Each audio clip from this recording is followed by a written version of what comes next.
We believe that the restoration of Biafra is not in the gift of man to give. No single man can ever give you Biafra. It's impossible. Biafra is the gift of the Most High Elohim to give.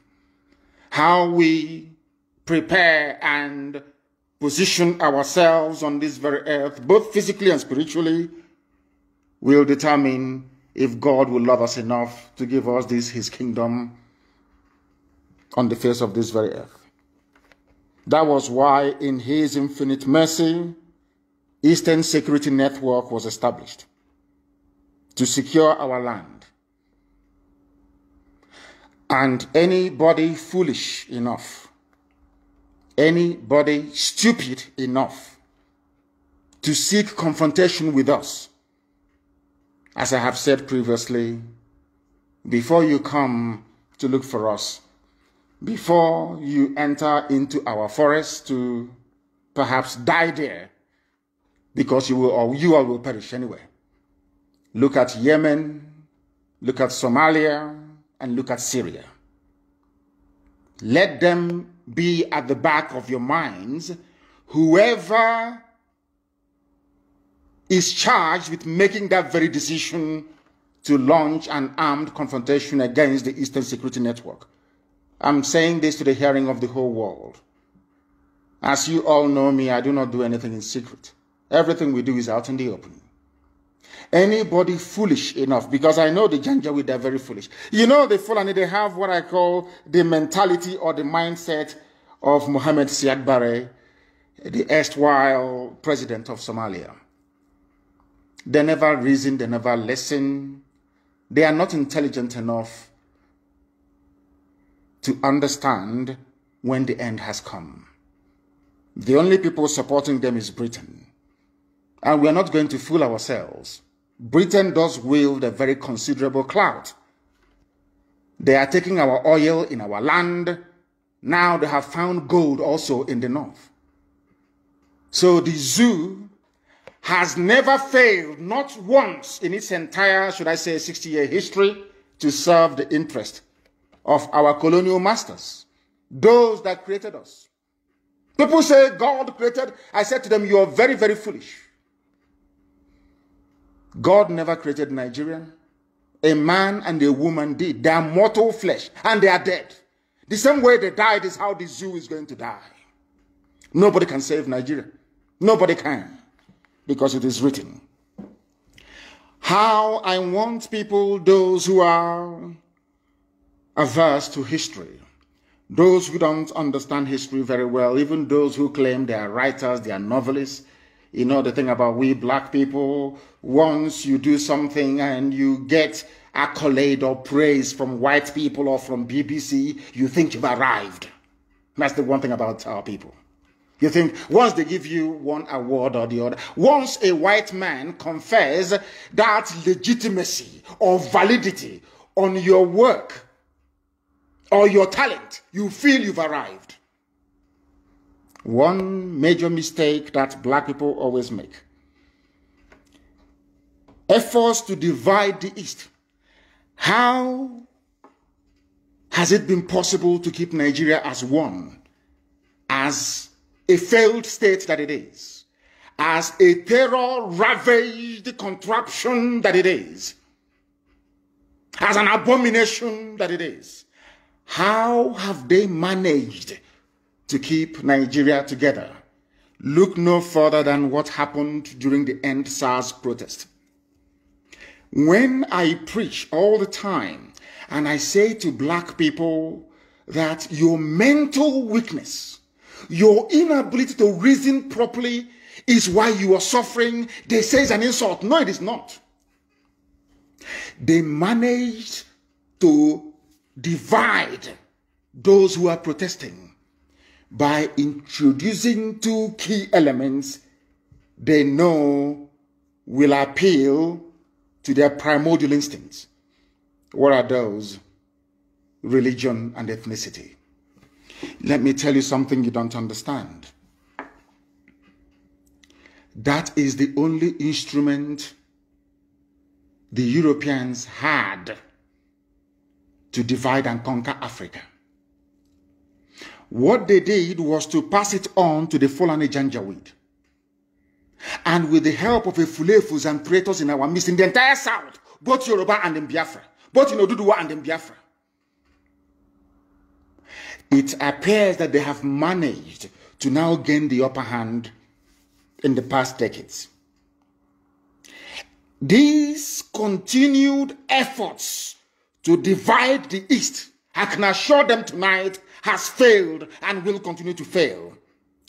And I want our people from Igodomigodo to Bakassi, from Idoma land to Opobo to understand this.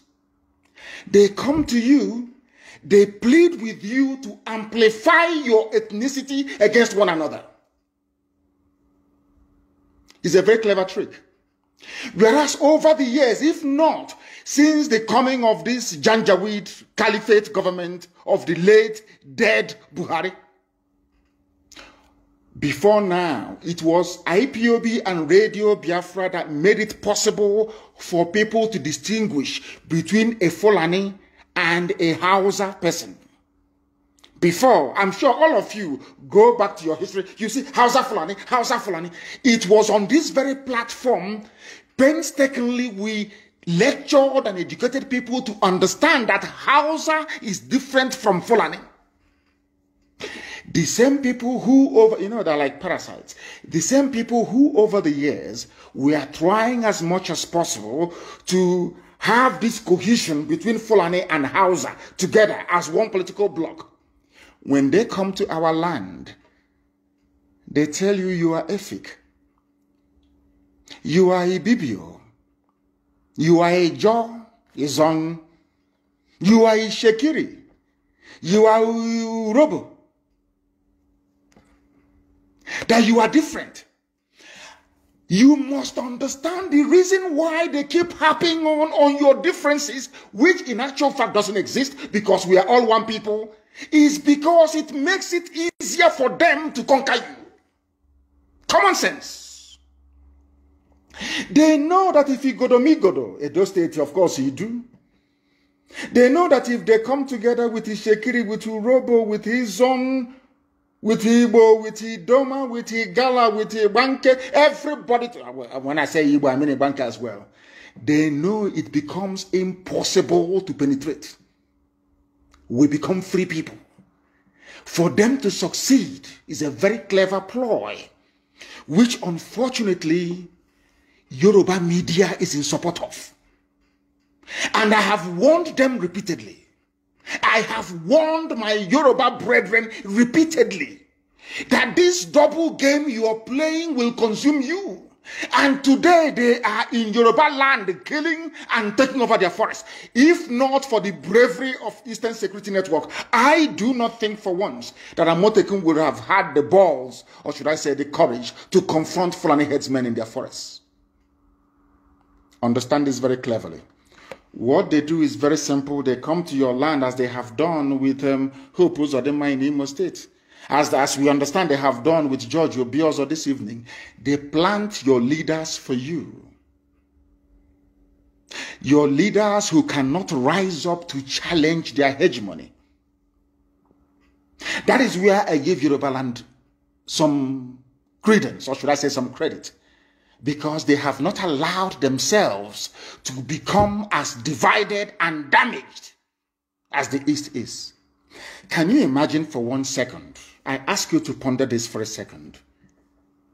A Fulani governor is interested in relocating all Fulanis across the Sahel into Nigeria, so that the Fulanis can have a country they can call their own home. In the East, there is a governor, despite being an Igbo man, speaking Igbo, raised as in Igbo setting, he's saying he's not Igbo. I just want, for one, I don't know how to explain this so that people can understand it. I just want for 1 second for people to sit down and ponder this. It's a very simple, it's not a conundrum, it's very easy to untangle.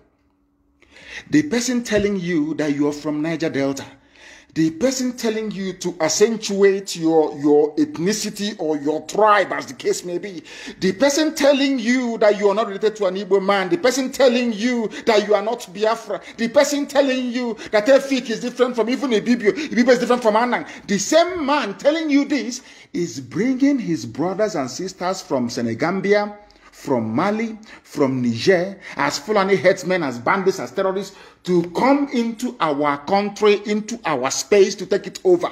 You, his counterpart in the East, you are doing your level best to make sure you divide your own people. And when you go to some of these people, they will tell you that divided we fall, united we stand. And that was a very clever thing they did. And that was how they managed to divide us, weakening us and making it easier for them to plant Hope Uzodinma without election as Imo State governor, and now to plant George Obiozor as Ohaneze president. I'll get to that later on.